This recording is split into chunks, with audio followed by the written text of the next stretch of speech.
ایک نوجوان تاجر حضرت امام شعبی رحمۃ اللہ علیہ کے قریب سے گزرا. پوچھا کہاں کا ارادہ ہے؟ نوجوان نے کہا حضور بازار جا رہا ہوں. فرمایا علماء کرام کے پاس نہیں جاتے؟ کہنے لگا جاتا تو ہوں حضرت مگر کم جاتا ہوں. امام شعبی رحمۃ اللہ تعالی علیہ نے ترغیب دی کہ آپ بیٹا علم حاصل کریں، علماء کے پاس جایا کریں، میں تم میں علم کی نشانیاں دیکھ رہا ہوں. اس نوجوان تاجر نے اسی وقت پختہ فیصلہ کر لیا کہ وہ علم دین حاصل کرے گا. بالآخر علم دین میں ترقی کرتے کرتے کرتے کرتے وہ نوجوان تاجر علم کی بلندیوں کو چھونے لگا. نام کیا تھا اس نوجوان تاجر کا؟ وہ کروڑوں حنفیوں کے عظیم پیشوا مقتدی امام اعظم ابو حنیفہ نعمان بن ثابت رحمۃ اللہ تعالی علیہ تھے. امام اعظم ابو حنیفہ، امام اعظم ابو حنیفہ. آپ چھوٹے تھے تو آپ کے والد جناب ثابت رحمۃ اللہ علیہ ان کا انتقال ہو گیا، تو آپ کی والدہ ماجدہ نے حضرت امام جعفر صادق رحمۃ اللہ تعالی علیہ سے نکاح فرما لیا. تو یوں بچپن آپ کا امام جعفر صادق رحمۃ اللہ تعالی علیہ کے زیر سایہ اور زیر تربیت گزرا. امام شعبی رحمۃ اللہ تعالی علیہ کی ترغیب پر امام اعظم نے علم دین حاصل کرنا شروع کیا. سب سے پہلے قرآن پاک حفظ کیا، پھر حدیث پاک، ادب، شعر، نحو وغیرہ کا علم حاصل کیا.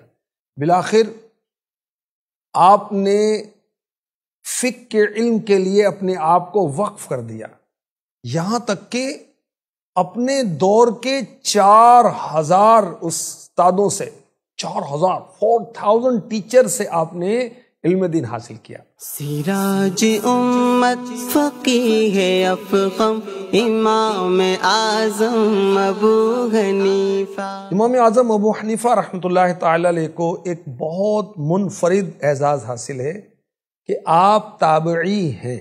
فرماتے ہیں کہ میں نے اللہ کے رسول صلی اللہ علیہ وسلم کے خادم خاص حضرت انس رضی اللہ عنہ کی زیارت کا شرف حاصل کیا.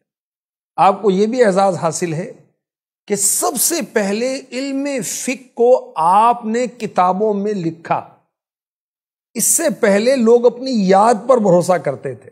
ایک بار عشاء کی نماز میں امام صاحب نے قیامت کی خوفناکیوں کے بیان پر مشتمل سورہ زلزال کی تلاوت کی. اللہ اکبر. امام اعظم جماعت میں شامل تھے. نماز کے بعد امام اعظم فکر مند ہو کر بیٹھ گئے، لمبی لمبی آہیں بھرنے لگے یہاں تک کہ فجر ہو گئی. راوی کہتے ہیں میں نے فجر کے بعد آپ کو دیکھا کہ اپنی داڑھی مبارک پکڑے ہوئے یوں اللہ کی بارگاہ میں عرض کر رہے ہیں، اے وہ ذات جو ذرہ بھر بھلائی کی جزائے خیر اور ذرہ بھر برائی کی سزا دے گی، نعمان کو اپنے فضل سے اس آگ سے بچا لے کہ آگ کے قریب بھی نہ جائے، اس کو اپنی وسیع رحمت میں داخل فرما لے. امام اعظم ابو حنیفہ رحمۃ اللہ تعالی علیہ نے علم دین حاصل کی اور پھر گوشہ نشینی اختیار کی.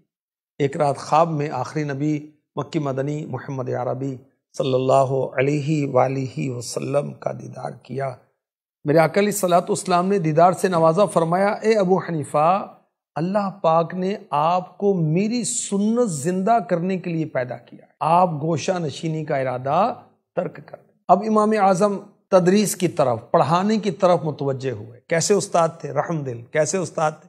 شفیق. امام اعظم ابو حنیفہ رحمۃ اللہ تعالی علیہ لالچ سے پاک تھے، طبیعت میں سخاوت تھی. ایک مرتبہ آپ بازار تشریف لے گئے، سامنے سے ایک شخص کو دیکھا کہ وہ آپ سے چھپنے کی کوشش کر رہا ہے.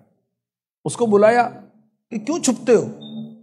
عرض کی حضور 10,000 کا قرضہ آپ کا ہے، 10,000 دینار سونے کے سکے 10,000 مجھے دینے اور ابھی گنجائش نہیں ہے، اس لیے میں چھپ رہا تھا. فرمایا میری وجہ سے تمہیں اس قدر شرمندگی ہو رہی ہے، جاؤ تمہارا میں نے یہ قرض معاف کر دیا. اللہ اکبر. اللہ پاک کی آپ پر کروڑوں رحمتیں ہوں.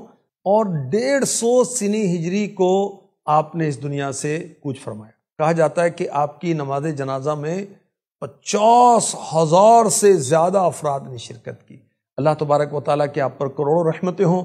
آپ کا مزار پر انوار بغداد شریف میں ہے. جو بے مثال آپ کا ہے تقویٰ، تو بے مثال آپ آپ کا ہے فتویٰ، ہے علم و تقویٰ کہ آپ سنگم امام اعظم ابو حنیفہ رحمۃ اللہ تعالی